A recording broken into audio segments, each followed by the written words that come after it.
Salut à toi, aujourd'hui je vais te présenter les 3 erreurs les plus fréquentes que je retrouve chez les personnes qui souhaitent perdre du poids et je vais surtout t'expliquer comment les éviter. Avant de démarrer, je me présente, moi c'est Brian, je suis coach sportif et je suis spécialisé dans la perte de poids chez les femmes qui ont essayé une tonne de régime et qui connaissent très souvent l'effet yo-yo. Alors si tu te reconnais, reste jusqu'au bout parce que je pense que la vidéo pourra vraiment t'aider. Première erreur que je vois très souvent, c'est le fait de manger moins pour perdre du poids. Sur la perte de poids, on fait souvent un raccourci très simple, c'est perte de poids est égal déficit calorique. Et pour appliquer ce déficit calorique, très souvent, bah, la première chose qu'on va faire, c'est manger moins.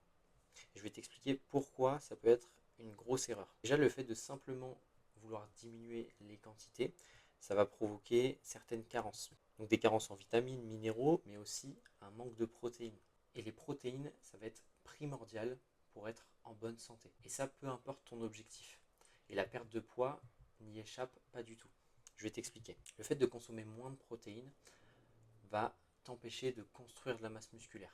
Et avec l'âge, tu vas même perdre en masse musculaire très rapidement. Cette perte de masse musculaire, ça va ralentir ton métabolisme. En plus de ça, un corps moins fort, moins musclé, c'est aussi un corps qui se dépense moins. Donc d'une, comme je t'ai dit, tu vas dépenser moins d'énergie au repos, mais tu seras aussi moins active. Tu vas chercher à t'économiser sur toutes les actions du quotidien. Marcher le moins possible, éviter de prendre les escaliers dès que tu peux. Toutes ces petites habitudes qui peuvent paraître anodines vont favoriser la prise de poids. Donc tu l'auras compris, si tu veux perdre du poids, la solution, c'est pas forcément de manger moins, mais c'est de manger mieux. Je vais t'expliquer juste après ce que je mets en place dans mon accompagnement pour t'aider à manger de manière plus saine pour perdre du poids sans te restreindre et sans frustration. Deuxième erreur qui t'empêche de perdre du poids, c'est le fait de miser tout sur le cardio. Alors le cardio c'est bien, ça peut être un très bon outil et c'est super important pour ta santé. Mais le problème, c'est que si tu axes ta perte de poids uniquement sur le cardio, ça va te demander déjà énormément d'énergie, donc tu vas accumuler beaucoup de fatigue.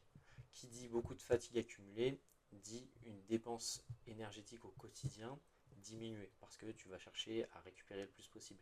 En plus de ça, si tu as déjà fait des séances cardio assez longues, tu as dû remarquer que ça ouvre énormément l'appétit. Si ce n'est pas associé à du renforcement musculaire fréquent, donc 1 à 2 fois par semaine minimum, tu vas avoir sûrement des douleurs articulaires. C'est pour ça que le cardio peut être un bon outil, mais tu ne dois pas tout miser là-dessus et surtout, tu dois l'associer à du renforcement musculaire.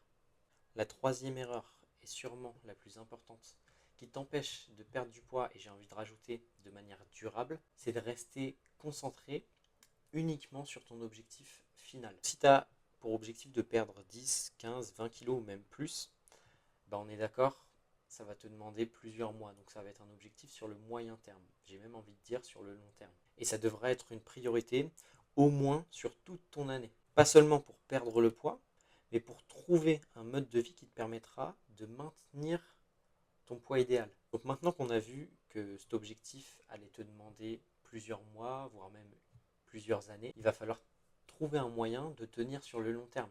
Et le problème, c'est que si tu penses uniquement au résultat final dès le départ, eh ben, tu vas vite être démoralisé. Au final, c'est normal qu'au bout de 2 semaines, tu finisses par craquer. Et ce n'est pas un problème de mental. Alors je voudrais que tu retiennes cette phrase. On surestime très souvent ce qu'on peut faire en un mois, mais on sous-estime ce qu'on peut faire en un an.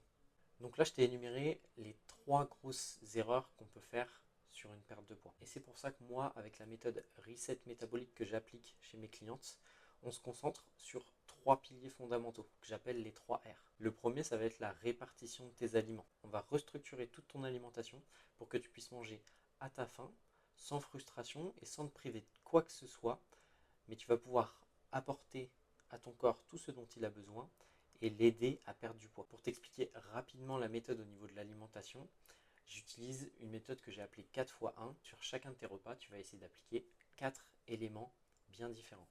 Le premier, c'est une portion de protéines, le plus important, une portion de fibres, une portion de glucides et une portion de lipides, donc de bonne graisse. En associant ces 4 éléments sur chacun de tes gros repas, ça te permettra d'augmenter ton niveau de satiété et de réguler ton appétit. Le deuxième pilier, c'est le renforcement musculaire. Donc ça va permettre de corriger la deuxième erreur dont je t'ai parlé tout à l'heure, c'est-à-dire le trop de cardio. On va se concentrer sur des séances assez courtes adaptées à ton matériel, à tes besoins. Et les séances seront principalement axées sur du renforcement pour que ça te permette de perdre du poids durablement sans avoir à faire plus d'efforts. Et enfin, troisième pilier, c'est les réussites quotidiennes. Cette fois-ci, on va corriger la troisième erreur dont je t'ai parlé juste avant, c'est-à-dire le fait de se focus uniquement sur l'objectif final. Le fait d'accumuler des réussites quotidiennes, ça va te permettre de rester constamment motivé et de voir chaque petit pas qui te permettent d'avancer petit à petit vers ton objectif final. Alors si tu te sens concerné par tout ce dont je viens de parler, je t'invite à me contacter directement sur Instagram et on pourra discuter de ta situation et voir comment est-ce que je peux t'aider.